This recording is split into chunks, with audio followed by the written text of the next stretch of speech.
Ashlyn, Thank stage you. is yours. Yes, no tap dancing today, but and I'm hoping that I'll get my presentation deck up here in a second. I don't know if anyone back there is... if we could get to the beginning of it, that would be good. All right, there we go. So yeah, I wanted to talk to you today about social vertical networks and how they're disrupting not only the way people in all different types of industries interact with each other and get their jobs done, but more importantly, how they present a unique opportunity for market research. So starting off, I want to just talk about, well, what do I mean when I say a vertical network? That might mean different things to different people. So at its most basic level, we've got two words, right? Vertical, which is just a market where vendors offer services and goods that are particular to a specific industry, like healthcare, financial services. We talk about verticals all the time. And then you add on to that network, which is really just a system or group of interconnected people or things. But it still might help you to have a couple of examples of what does that really mean in real life. So let's start with the one that I'm most familiar with, which is Spiceworks, where I work. Spiceworks started a little over 10 years ago with a pretty simple goal in mind, which was to simplify the lives of IT professionals. And back when it was founded, the founders asked themselves, well, what would happen if we challenged the status quo and offered some tools and apps to IT pros completely for free to help them get their jobs done, and found a totally different way to monetize our business? And a lot of people back then thought they were completely insane, and many people probably still do. But over the 10 years since it's been in business, Spiceworks has grown to capture over 4.5 million IT pros that are spending a significant portion of the $3.8 trillion spent in the IT industry every year. And it's that audience that has attracted thousands of tech brands to want to interact within our community as well. But that's just one example. Let's talk about another multi-trillion-dollar industry that impacts every single one of us, which is healthcare. In just 4 years, Doximity has become the vertical network within the healthcare market. It started off as kind of just a Rolodex for physicians, but it's morphed over time into a network that's connecting over half the doctors in the United States. And it's changing not only how those doctors interact with each other and share patient information, but also how they market themselves to attract new talent and find opportunities. But this trend of vertical networks doesn't stop with technology or healthcare. It's disrupting and reshaping all kinds of different industries that are out there. For example, Zillow in the real estate industry, Avo for the legal industry, ResearchGate for PhDs, OilPro in the oil and gas industry, and RallyPoint for military professionals. But the list goes on from there, and these are just a few more examples. To be honest, I could probably fill this page with so many icons you couldn't read it. But the important thing to note is that vertical networks have captured more than $1 billion in funding and are connecting millions of users in new and different ways to help each other get their jobs done. So what is it that brings all these vertical networks together? In essence, what is it that makes a vertical network work? A few different things. The first would be the community aspect. So vertical networks provide an online home for professionals in a particular industry to interact with their peers. And it's a safe place for those peers to build deep relationships with each other. The second aspect is content. Those same users are sharing millions of pieces of content, both original and from other sources, with each other. And that content is really important because it helps these users stay up to date on the latest trends within their industry and find information about how to do their jobs better. But the real sticky factor that sets vertical networks apart are the apps and tools that are provided within those vertical networks to help people get their jobs done. So within Spiceworks, for an example, if you're an IT pro and you're using Spiceworks, you're using our network inventory app to monitor all of the IP-connected devices you have in your network to see what you have, what's running, what's not running, etc. All of these things in vertical networks are generally provided for free. And that's what's keeping these users coming back and engaging within the community day after day, month after month, and year after year. So you might be asking yourself at this point, okay, sounds kind of interesting, but why do I care? I'm a marketer, I'm a researcher. What is this going to do for me? There are a few important things that a vertical network can do for you. So First and foremost, a vertical network is a great one-stop shop for marketers to reach, engage with, help, and ultimately impact their target customers. And in line with that, it's a place where you can really build deep relationships with your customers that go far beyond just that point of sale, because you can interact with them in a way that lets you understand what's important to them, what challenges they're facing on a day-to-day basis. But perhaps most importantly for this audience, vertical networks are a really powerful platform for research. It provides a very easy place to investigate the needs, challenges, and opinions of your target audience. And I personally feel like vertical networks are a better platform for research than many of the other alternatives that are out there. Not all of them, but some of them. And I'll give you a few reasons why. First, you've got rich profiling information available to you. If you take Spiceworks as an example, among our users, we understand so much more than just the basics of what company size they work for or what industry they're in. Because they're running that network inventory scan, we know exactly what apps are being managed in their network, exactly what hardware and software is installed, down to the brand and model or version number. And we can also begin to see different IT challenges they might be facing within their network. For example, if they're running out of network bandwidth or they're having a problem with storage capacity, we can see that in those network scans. The second aspect is the access to a massive amount of behavioral insight. Many of these vertical networks, and Spiceworks is one of them, offer a social community component where the professionals in the industry are interacting with each other on a day-to-day basis. And that gives us a lot of insight about what might be important to them at a particular point in time without having to ask them. So we can see what posts our IT pros like, what topics they're discussing in particular forums, what vendors they're interacting with. And we can also look at the patterns that emerge from the content that they engage with, whether that be a display ad that they click on, a white paper that they download, or a webinar that they might attend. And then the last piece of the puzzle really comes from the purchase data that we have access to from these vertical networks. So taking Spiceworks as an example, IT pros can actually purchase new hardware and software directly through our community. That gives us very clear insight into exactly what their purchase patterns are.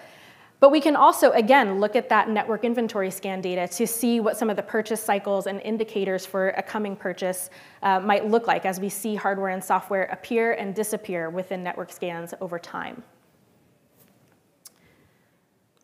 But beyond all of that great information, there are a couple key points I wanted to bring up for the market research industry in particular, where I think vertical networks provide a key advantage. And so the first one I wanted to talk about is data quality.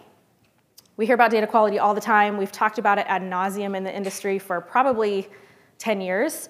And I think we've spent countless hours as an industry trying to figure out how to overcome this issue. Can we trick respondents into providing better responses? What do we need to do on the back end? All of this fancy analytics to make sure we clean the data.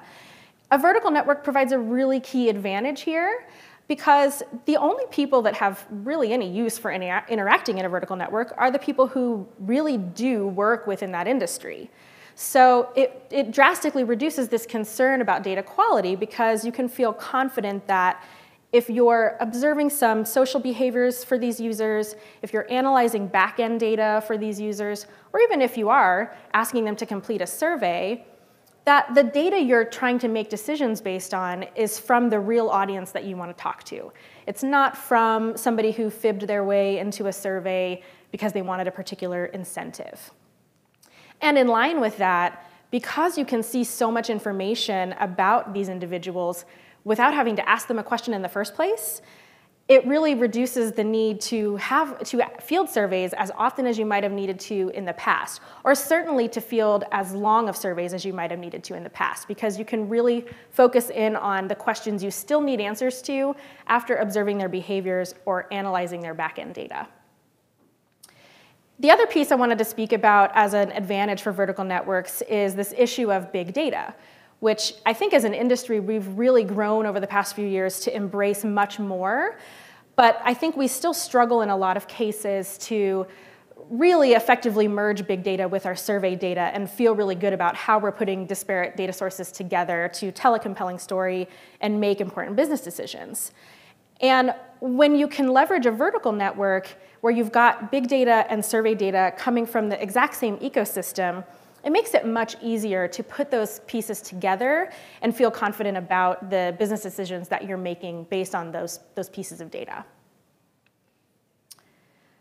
But you're probably thinking at this point, still, all sounds interesting, great, but really, how does it work? How do you really put it all together and execute on a real business objective? So I want to take you through a little bit of a case study, something that we did at Spiceworks a few months back.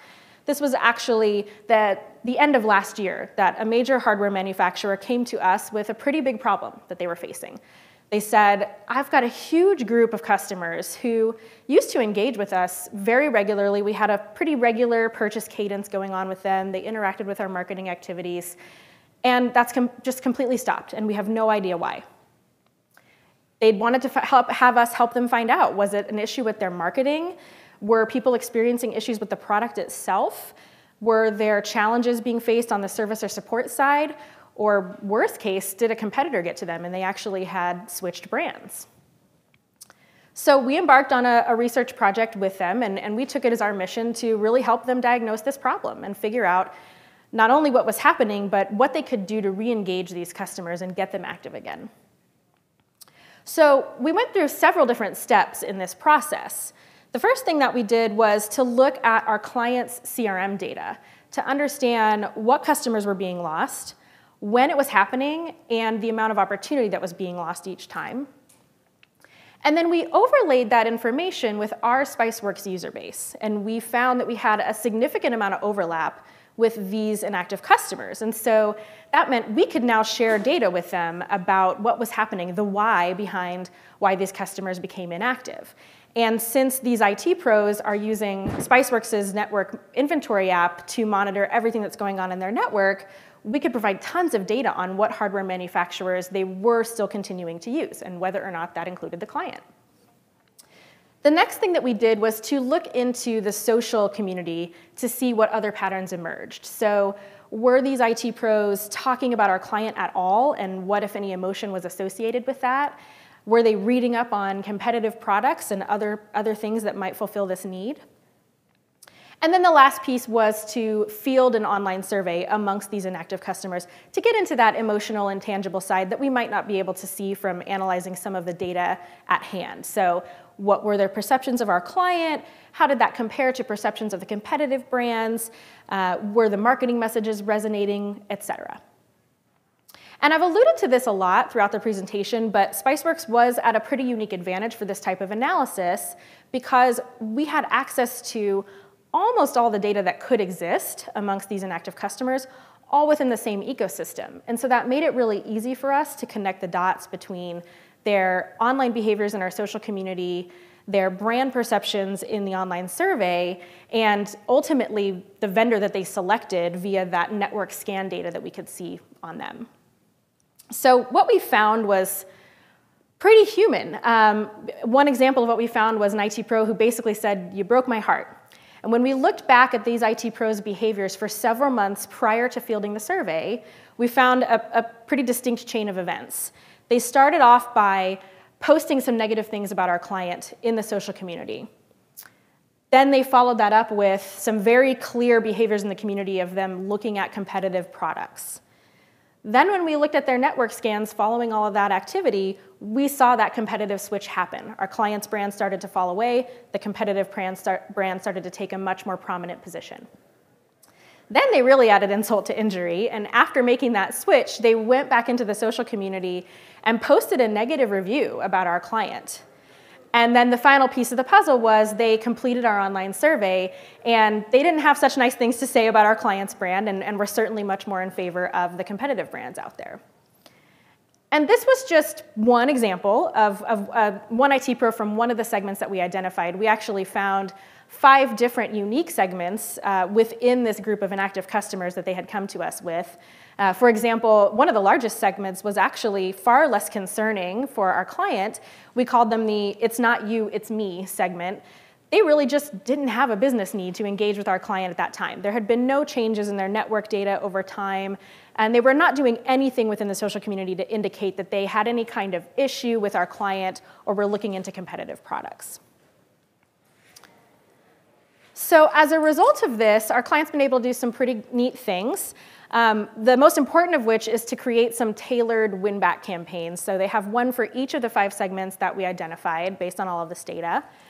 They also worked with us after the fact on some predictive analytics to actually turn the tables and look at their active customers and figure out which ones of those would be most at risk for becoming inactive in the future.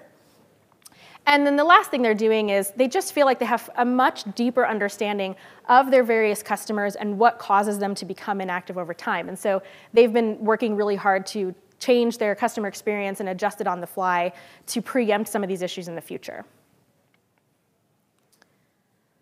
So I hope that I've gotten you all thinking about a little bit of a different way that you might approach some of your market research needs in the future. Even for us at Spiceworks, this kind of work is very, very new, and we're constantly being told that it's a game changer, which is really exciting because I know that we've only begun to scratch the surface with the types of things we could do with the data we have access to. So I would encourage all of you to go out and find a relevant vertical network for you and start exploring these kinds of possibilities, even if those vertical networks don't seem to be offering these types of solutions. We actually only got started down this path because there were savvy researchers at some of our biggest clients who started asking us questions about what they could or couldn't do with the data that we had access to. So that's it. Thank you. All right. I'll open up. It's a blend of a question and a reflection. I was hearing you explain the case study, and I remember 2 years ago, I wrote with a client, which seems to be a client in common that we have, a case study that was very similar. And it was the first time this client and I were working on an enriched data set. They do a huge customer satisfaction study to IT pros, and they were using Spiceworks data to gather all the types of information that she's been talking about. And what you can do blending the two is outstanding. So as Ashlyn said, I would encourage everyone to look at, in your industries and for your clients, there will certainly be some vertical network available. And if you can research these people with traditional research, good one if possible, that will be quite good, the enriched data set that you will be able to play with. So sorry, it wasn't quite a question, but it was a reflection. Do we have any questions from the crowd? Yes. Where do you want to look for a marketing For a vertical network of market researchers? Yeah, marketing research. That's a great question. To be honest, I haven't actually searched for that, but I suppose a Google search might be the first place to start. Oh. Yeah, I would say there is nothing with the level of complexity and data that these guys have available for IT within our industry, but that may be a business opportunity and a challenge. Yeah, I mean, us. I think part of the challenge right now is, when you're trying to conduct market research, a lot of the first outreach is, well, let me go to an online panel, and that's where I'm going to get my data from. And I don't think that there is something that exists for just kind of generic market research in this kind of a vertical network space. And so it is about getting maybe a little bit more creative when you have a particular objective that's more specific to a particular audience and how you might leverage a vertical network in that way to get at some of that other information. Yeah, this way. Yeah. So lovely presentation. Thank you. What's the role of technology that you see in this initiative? Sorry, can you repeat that? What is the role of technology that you see in this initiative? And how do you think the market researchers and the technologists need to sort of converge to get something of this sort out? Yeah, I mean, the technology plays a huge role in this sort of initiative. I mean, if we were not offering these apps and tools to IT professionals, we would not have access to most of the data that actually proved the most useful for finding these segments in the first place. So, I mean, it does require a market researcher's mind to come into the mix and understand what specifically to look for in that data and how you might want to go about picking it apart. But it really does rely heavily on apps and tools being in place that are relevant for a particular audience so that you can start gathering this type of real user data without having to ask them about it in a survey. Awesome. I have to wrap up, so thanks, Ashlyn. Yes, thank you. And we